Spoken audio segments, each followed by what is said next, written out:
Hey guys, today I wanted to talk about out-of-network billing. So when many dietitians are first getting started out, especially if they're waiting through the credentialing process, or maybe they tried to apply to an insurance company and the network was closed and they're waiting to appeal to get in, you will more than likely be considered an out-of-network provider. An out-of-network provider simply means you don't take that particular insurance in your practice. So for example, for myself in Connecticut, I am considered an out-of-network provider for Aetna.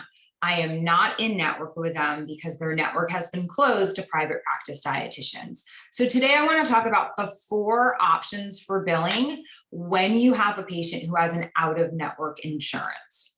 Number 1, you can bill your patient your regular cash rate. So whatever your cash rate for an initial visit is, and whatever it may be for a follow-up visit, you can charge them that rate at the time of service and just give them a regular old invoice.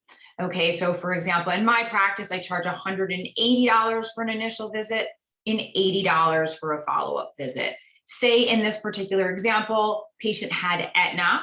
I am considered out of network. It's an initial visit. I would charge the patient $180. I would take it at the time of service, and then I would issue them an invoice. Option number 2, your patients may want to go out and submit on their own. They may want you to issue them a super bill, and then they will take the super bill and go back to their insurance company and seek out reimbursement on their own. Remember, with super bills, we charge our usual and customary rates, which is the rate we bill insurance. Anytime any type of documentation goes back to the insurance company, it's always going to be these usual and customary rates. For us, in my practice, we bill $50 per unit, and those are our usual and customary rates across the board. So say in this particular scenario, patient has Aetna, patient is considered out of network because we are not in network providers with Aetna. So if the patient wanted a super bill, I would make sure that I charge them $200. So 4 units. So so if we're charging $50 per unit, and this is is that right? Yeah.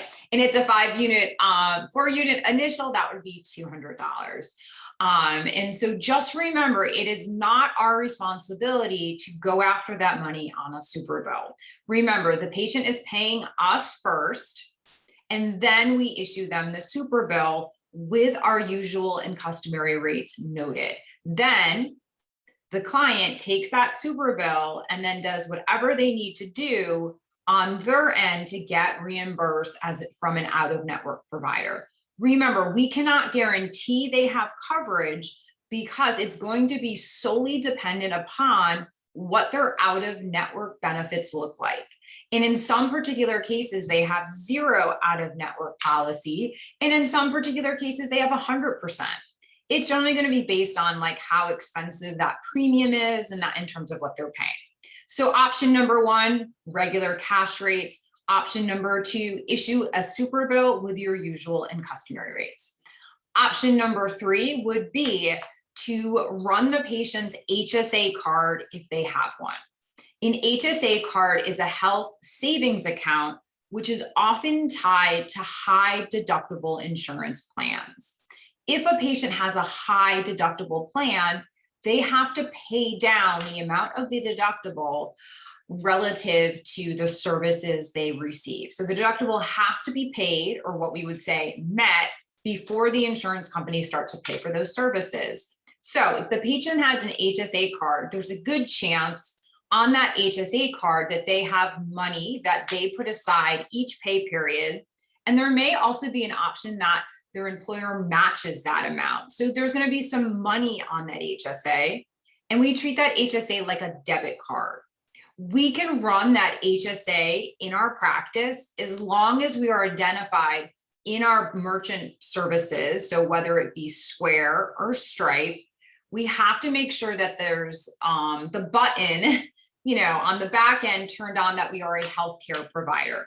If that is all set up, and there's a good chance you did that when you set up your account with Square and you set up your account with Stripe, whichever one you're using, then you can treat HSAs just like a regular debit card.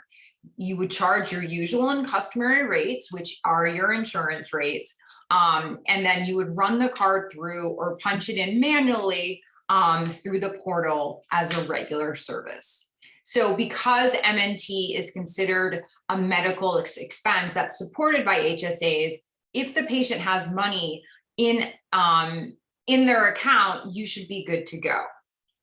The last option, and not something that I would recommend in the very beginning of your practice, but you can give it a shot if you want, is to try to submit the claim as an out-of-network provider in your EMR or your clearinghouse.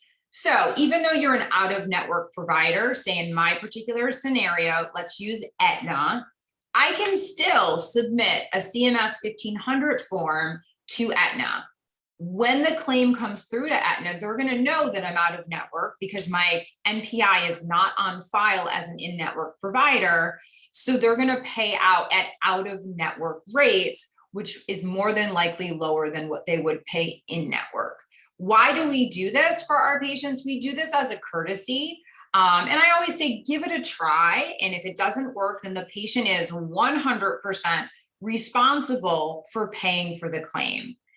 When a patient has an insurance that you do not accept, all the responsibility is really on them. You have no obligation to submit for them. But in my practice, because we're in simple practice all the time, it just makes sense, to try to submit the claim. But we are crystal clear, in our consultation that in the event that the patient does not have out-of-network benefits, that they will be charged with the credit card that we collected in simple practice on file for the cost of the visit.